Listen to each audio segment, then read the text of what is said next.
স্বদেশ প্রত্যাবর্তন দিবসে নেতাকর্মীদের শুভেচ্ছা আর ভালোবাসায় সিক্ত হলেন আওয়ামী লীগ সভাপতি প্রধানমন্ত্রী শেখ হাসিনা। তিনি বলেন, কি পেয়েছি বা ভবিষ্যতে কি পাবো সেটি নিয়ে নয়, দেশ ও মানুষের জন্যই কাজ করতে হবে।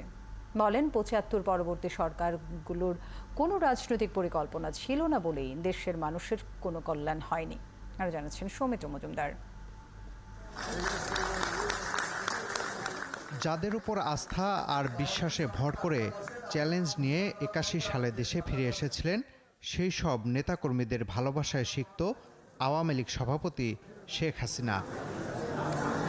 সকালে গণভবনের শুভেচ্ছায় সিক্ত প্রধানমন্ত্রী শেখ হাসিনা তার দেশে ফেরার সেই দিন স্মরণ করে আবেগাপ্লুত হয়ে পড়েন।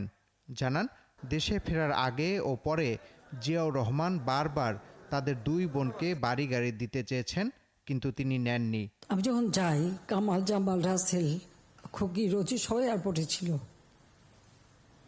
আর আমি যখন ফিরে আসলাম, হাজার হাজার মানুষ, কিন্তু বনানীতে সারি সারি খবর।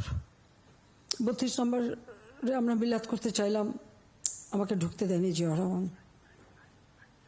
উল্টো বলছিল যে বাড়ি দেবে, গাড়ি দেবে, সব দেবে। আমরা না, তার কাছ থেকে আমরা কিছু নেব না, খুনির কাছ থেকে আমি কিছু নিতে পারি না। এরপর দল গোছানো আর দেশের মানুষের ভাগ্য পরিবর্তনের সংগ্রাম। তখনকার শাসক গোষ্ঠীর অত্যাচার নির্যাতনের শিকার হয়েছেন নেতাকর্মীরা।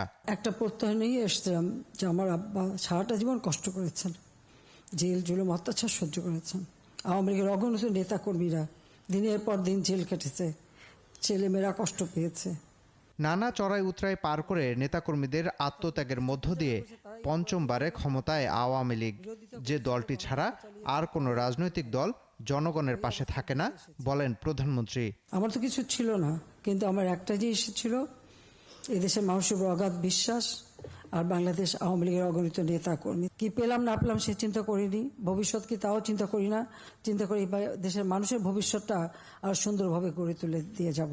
মানুষের ভাগ্য পরিবর্তন আর বিশ্বে বাংলাদেশের নাম উজ্জ্বল হওয়ায় বঙ্গবন্ধুর স্বপ্নের কিছুটা বাস্তবায়ন হয়েছে বলেও মনে করেন বঙ্গবন্ধু কন্যা প্রধানমন্ত্রী শেখ হাসিনা।